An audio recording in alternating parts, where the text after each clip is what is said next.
아침이 밝았다. 시내로 나와보니 아름다운 일출과 함께 핀란드 땅이 보이기 시작한다. 배는 정박 준비를 하고 있다. 완전히 멈춘 배에서 하선 중이다. 스웨덴에서 출발하여 작은 선실에서 푹 자고 일어나니 핀란드이다.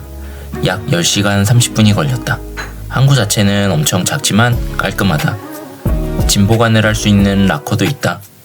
가격은 물가 생각하면 나름 합리적인 가격이다. 보관 선택지가 적은 게 아쉽다. ATM도 있다. 비자, 마스터카드도 된다. 하지만 수수료가 엄청나니 미리 준비하자. 이런 이상한 동상도 있다. 이름은 포상카라고 고무 오리와 돼지를 합쳐 놓았단다. 투르크시의 공식 동물이란다. 희한하다. 투르크 항구를 빠져나왔다. 조금만 걸으면 바로 앞에 작은 기차역이 있다. 버스 정류장도 함께 붙어있다. 그리고 계속 걸어갔다. 트루크라는 도시는 많이 생소할 것이다. 핀란드의 수도 헬싱키에서 기차로 2시간 거리이다. 차도 비슷하게 걸린다. 이곳은 핀란드에서 가장 오래된 도시이자 1812년까지 핀란드의 수도이기도 했다. 하지만 볼 게 많지는 않다. 오직 트루크성을 보기 위해 왔다. 그리고 지금 걸어서 이동 중이다. 투르크성은 항구에서 가깝다. 투르크성에 도착했다. 외관은 소박하다. 옆에는 창고로 쓰였을 법한 건물도 있다. 공사 중인 성 옆면을 따라 정문으로 가본다. 성 주변으로 형성된 공원은 시민들이 산책로로 이용하고 있다. 정문에 도착했다. 투르크성은 13세기의 요새의 역할로 지어졌다. 이후 궁전이 되고 존 공작의 거주지로 바뀌었다. 현재는 이런 변화를 유물과 함께 전시한 체험형 박물관으로 운영되고 있다. 작게 열려있는 정문으로 들어간다. 내부는 정면에 성이 있는 중정 형태이다. 오른쪽과 왼쪽은 이후 중축된 건물이며 현재는 유물 위주의 전시관이다. 정면의 성은 중세의 모습 그대로를 보존하고 있다. 성으로 들어가 보자. 시작부터 느낌이 있다. 굳게 닫힌 문으로 들어간다. 매우 친절한 매표소에서 표를 끊는다. 매표소 우측으로 들어가면 이렇게 무료 락커가 있으니 짐이 있어도 걱정 없다. 다시 매표소 공간으로 왔다. 이곳도 그냥 공간이 아니다. 접견실로 사용되었던 곳이다. 아무튼 관람 순로대로 2층으로 가본다. 투르크성 모형이 반겨준다. 그렇게 큰 성은 아니다. 본격적인 성 탐험을 시작해본다. 처음 나타난 곳은 문지기의 숙소이다. 일종의 경비실이다. 문지기들을 위한 공간치고는 꽤나 넓고 벽화들도 제법 고급스럽다. 그리고 우측으로 이어진 작은 방이 있다. 이곳은 아까 밖에서 봤을 때 특이하게 툭 튀어나온 건물의 공간이다. 조던의 감옥이라 불린다. 1650년대에 칼 조던을 구금했던 곳이라서 그렇게 부른단다. 구금 사유가 특이하다. 독일에서 결혼을 했는데 핀란드에 와서 또 결혼을 하였기 때문에 중혼 혐의로 5년간 구금되었다고 한다. 결국 참수형을 선고받았다고 한다. 다시 순로를 따라 이동한다. 정말 성의 본 모습을 잘 보존하며 관광화시켰다. 다음으로 나타난 곳은 교도소장실이다. 지금은 텅 빈 공간이라 뭐지 싶지만 바닥 아래로는 그림과 같이 제수들을 가둬놨었다. 바로 이런 식으로 가둬놓고 감시하는 구조인 것이다. 다음으로 이어진 공간은 게스트룸이다. 역시 공간만 남겨진 곳이다. 예전에는 의자와 테이블이 있었다고 한다. 불을 밝히는 초를 놓아두었던 공간도 있다. 계속해서 이어지는 공간은 가드룸이다. 투르크성 초기의 경비실 개념이다. 현재는 성의 역사를 모형으로 설명하고 있는 곳이다. 묘세의 역할을 했던 최초의 형태부터 공간과 함께 어우러진 현재 성의 모습까지 모형으로 아주 자세히 전시되어 있다. 그리고 이곳은 직원 한 명이 상주하고 있다. 궁금한 것을 물어보면 아주 상세하고 친절히 알려준다. 뿐만 아니라 요청에 따라 처음부터 끝까지 쭉 설명을 해주기도 하니 참고 바란다. 계단을 따라 한층 위로 올라오니 수녀회가 있다. 단촐하지만 엄숙한 분위기이다.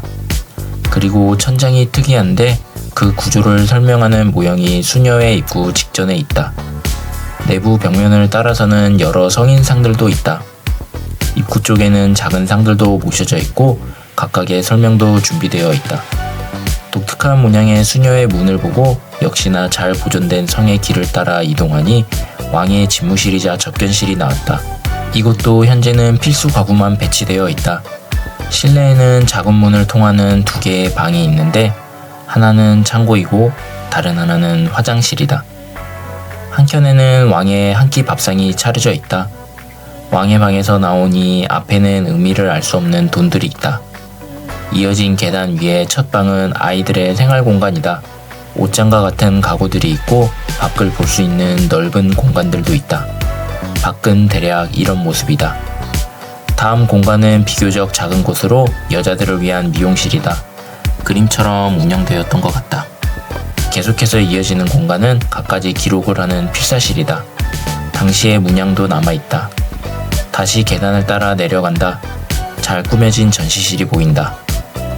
이 전시실은 대경비실로 성을 지키는 군인들을 위한 장소이다. 지금은 화면과 같은 소개 영상, 각종 군사 장비에 대한 전시와 설명, 실제 사용했던 잔들이 있다. 지금으로 치면 부대 마크와도 같은 문양과 열쇠, 의수도 있다. 그리고 이렇게 생긴 방이 있는데 이곳으로 들어가서 버튼을 누르면 포격당하는 성 안에서 느끼는 감각을 체험할 수 있다. 불이 난 것처럼 밝아졌다 어두워지기도 하고 발판을 통해 진동을 느낄 수도 있다.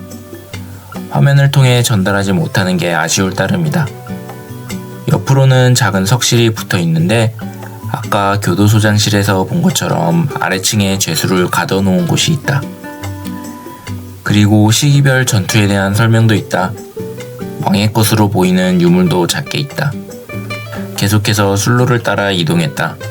커다란 오르간이 보인다. 맞다. 성 안의 교회이다. 성의 전체 규모에 비하면 꽤나 큰 교회이다.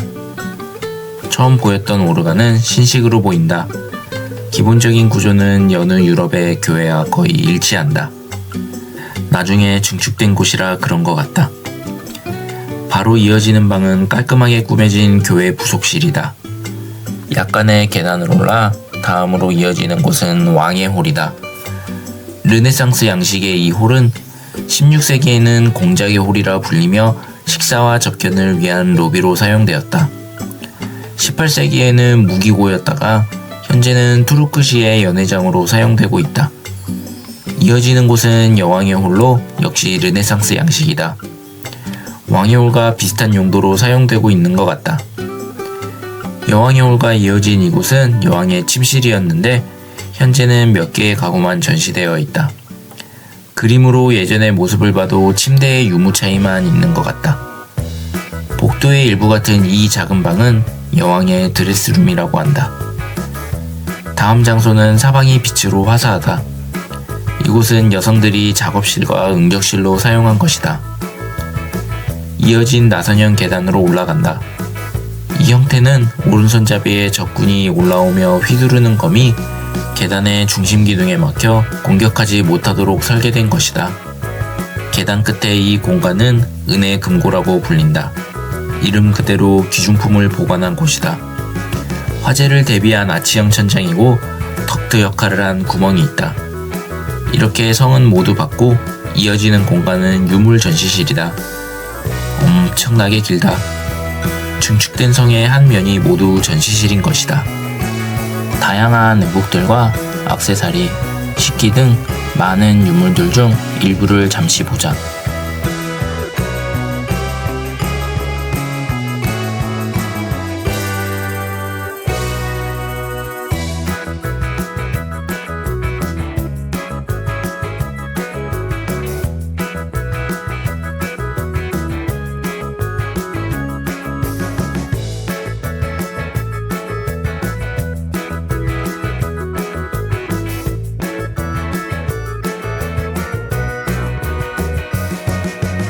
한참을 보고 다시 화살표를 따라 이동한다.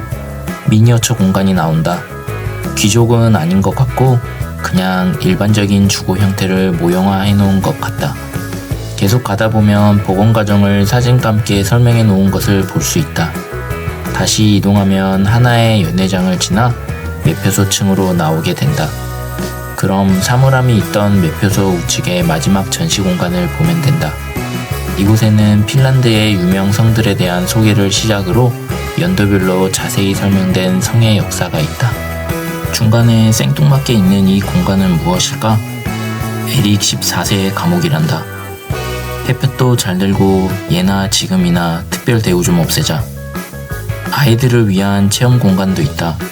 갑옷을 입어보고 보호구도 착용하여 기사가 되어볼 수 있다. 비슷한 내용의 성의 역사 설명 영상도 있다.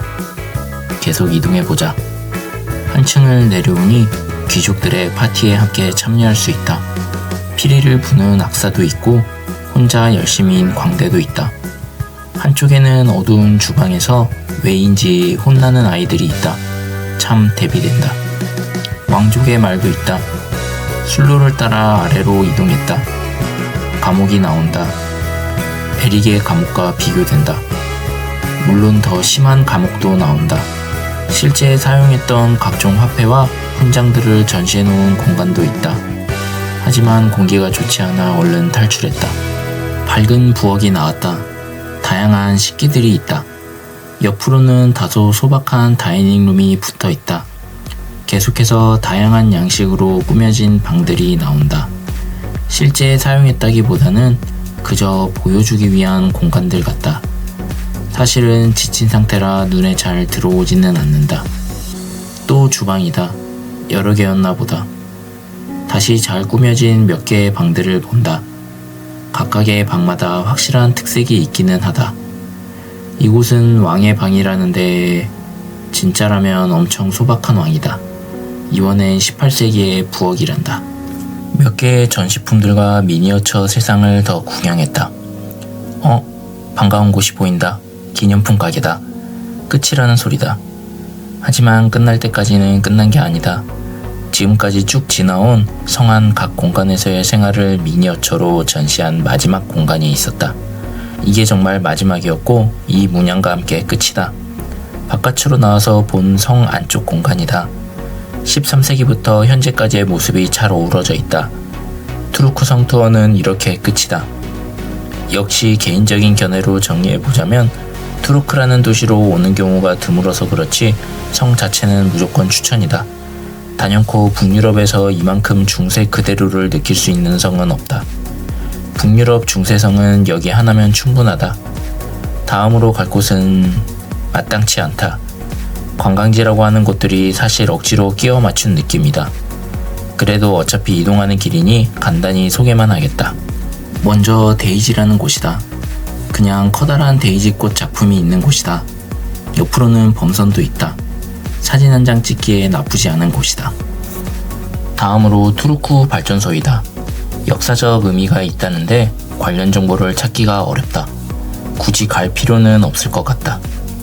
다음은 카콜란 마키이다. 과거 교도소 건물을 호텔, 스파 등으로 개조하여 사용 중인 곳이다. 특별한 경험을 할 수는 있겠지만 별로 안 땡긴다. 하지만 이곳에 간 이유가 있다. 바로 이 경치를 보기 위해서이다. 투르크에서 두 번째로 높은 고실에서 왔는데 생각보다 별로다. 그래도 여기 보이는 언덕 위로 무료로 운행되는 푸니쿨라가 있어 다행이다. 강변을 따라 이동하다 보니 춥다. 커피 한 잔을 먹었다. 시청 앞 거리를 지나 아우라강 다리를 건넌다. 투르크 대성당에 도착했다. 엄청난 크기의 광장을 가진 것이 특이하다. 아무튼 안으로 들어가 본다. 도시 규모에 비하면 꽤나 큰 대성당이다.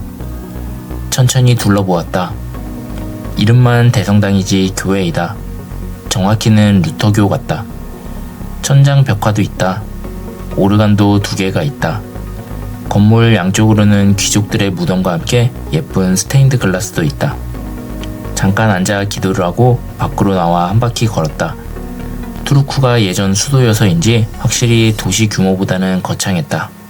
마지막으로 투르크 시장광장에 도착했다. 이미 시간이 늦어 파장 분위기였다. 그런데 날씨 때문에 낮에도 별 차이는 없었을 것 같다.